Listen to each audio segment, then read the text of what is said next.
Hi, debaters. Today we'll be diving into the topic resolved the United States federal government should substantially expand its surveillance infrastructure along its southern border. This is a timely and complex issue with national security, privacy, immigration policy, and human rights all intersecting at the heart of the debate. In this topic analysis, we'll break down the key arguments on both sides, explore some strategic considerations specific to PF debate, and share some specific suggestions for success in approaching the resolution. Let's get started. Before I dive into arguments, let's look at how we can understand the resolution and strategy considerations to be successful. It's important to break down the resolution itself. So first, let's look at some key terms.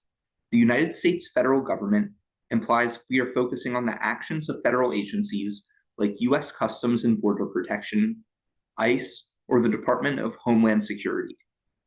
Next, substantially expand suggests a significant increase in resources, technology, or legal authority for surveillance.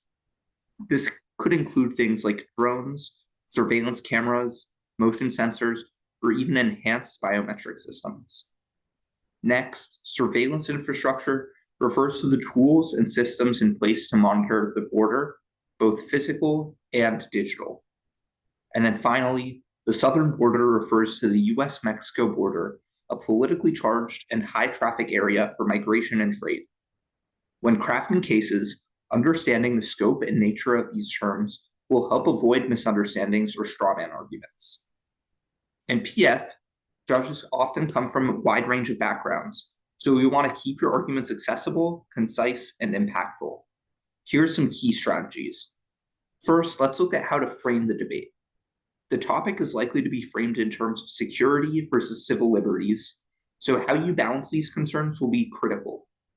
You might also consider framing the issue around human rights, immigration reform, or economic impacts. Next, evidence is really important in this debate.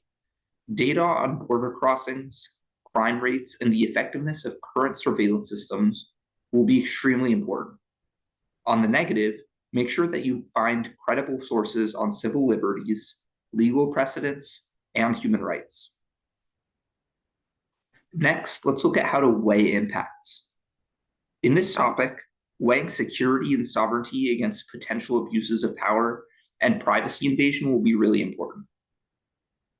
Don't just list the impacts, explain why yours matter more in the context of the round. So looking at the different impacts in the debate while the debate is happening is going to be really important.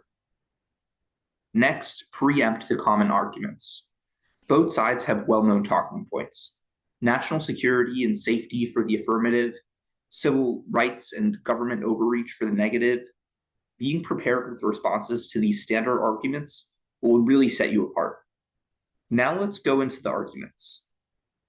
First, on the affirmative side is national security. The primary affirmative argument is that expanding surveillance will enhance national security.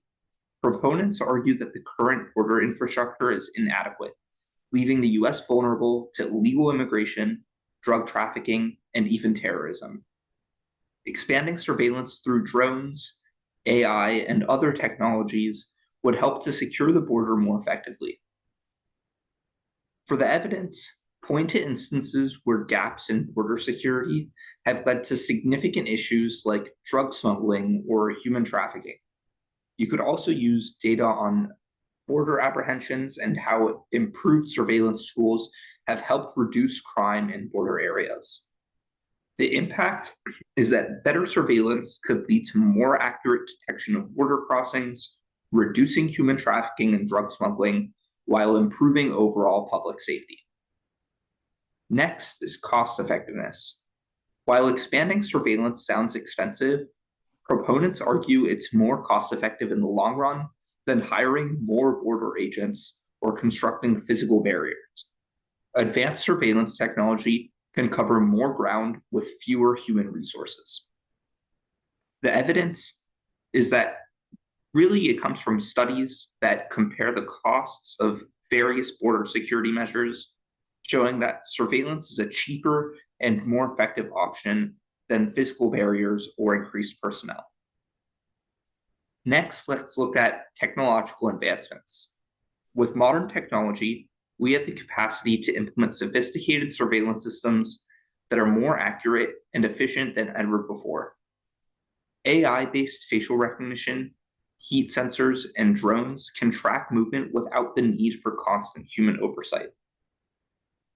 For the evidence, cite examples of advanced technology already being used in law enforcement or even in military applications to illustrate how these tools could be deployed effectively at the border. And finally, let's look at deterrence. Simply expanding the surveillance infrastructure can act as a deterrent. Potential border crossers might be less likely to attempt illegal entry if they know they're more likely to be detected. For the evidence, research on deterrence theory or examples of how enhanced security measures have reduced these illegal activities in other high traffic areas could really strengthen this argument. Now let's look at some negative arguments. First, privacy and civil liberties. The biggest negative argument is that expanded surveillance will lead to significant violations of privacy and civil liberties. Critics argue that increasing surveillance at the southern border could expand into unjust monitoring of US citizens, especially in border regions, leading to a surveillance state where individual freedoms are compromised. For evidence, look for cases where increased government surveillance has infringed upon civil liberties, such as the NSA's data collection programs or reports of overreach by ICE. You could also reference the Fourth Amendment, which protects against unreasonable searches and seizures. For the impact, the long-term consequences of a surveillance state may outweigh the short-term security benefits, leading to a society where privacy is a rare commodity. Next, another argument is ineffectiveness. Expanding the surveillance won't solve the core problems at the border.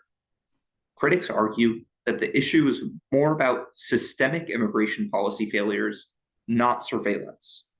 Additionally, advanced technology might fail or be evaded, making it unreliable as a primary security measure.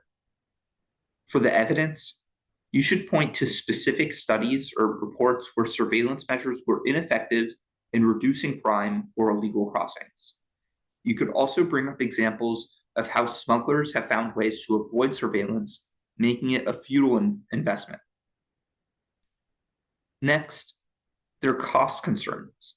While the affirmative might argue that surveillance is cost-effective, the negative can counter that the initial investment in cutting-edge technology is really expensive with uncertain returns. For evidence, you should find credible sources that estimate the cost of expanding surveillance infrastructure and argue that these funds could be better spent on more comprehensive immigration reform or on addressing root causes of immigration, like poverty or violence. Next, and finally, we should look at humanitarian concerns. Some opponents argue that expanding surveillance will exacerbate the humanitarian crisis at the border by pushing migrants to take more dangerous routes to avoid detection, leading to more deaths in deserts or remote areas. For the evidence, we should cite reports on the dangerous conditions that migrants face when trying to cross the border and how increased security has led them to take more perilous journeys. Human rights organizations like Amnesty International or the ACLU could provide strong evidence for this argument. Now let's look at first some additional suggestions for success. I encourage you to research both sides thoroughly. Make sure your arguments are backed by strong, credible evidence from reliable sources. Given the political nature of this topic, you'll want to use objective data rather than partisan sources to support your cases. Next, use clear impacts. When debating this topic, don't just present facts. Explain the implications of your arguments. How does this affect national security, personal freedoms, or the humanitarian crisis? Make it easy for judges to follow the importance of your arguments. Next, Make sure that you're engaging with your opponent's arguments. Since this topic is heavily debated in public discourse, it's important to anticipate the most common points your opponents will raise. Make sure you're prepared with rebuttals to those arguments so you don't get caught off guard. I used to practice a lot of these rebuttals beforehand, before rounds, and that has really translated into success. I encourage you to do the same. In conclusion, the debate over whether the US federal government should substantially expand its surveillance infrastructure along the southern border is a multifaceted issue involving concerns of national security, privacy, human rights, and costs. On the affirmative side, you'll likely focus on the benefits of enhanced security and deterrence. On the negative, you may highlight the threats to civil liberties and question the overall effectiveness of these measures. Regardless of which side you're on, the key to success is a clear strategy, solid evidence, and impactful weighing of arguments. Best of luck in your debates. Thank you for tuning in this topic analysis. And for further information, look out for Champion Brief's resources, as it really provides additional resources that could really be helpful for your debates in the future. Best of luck.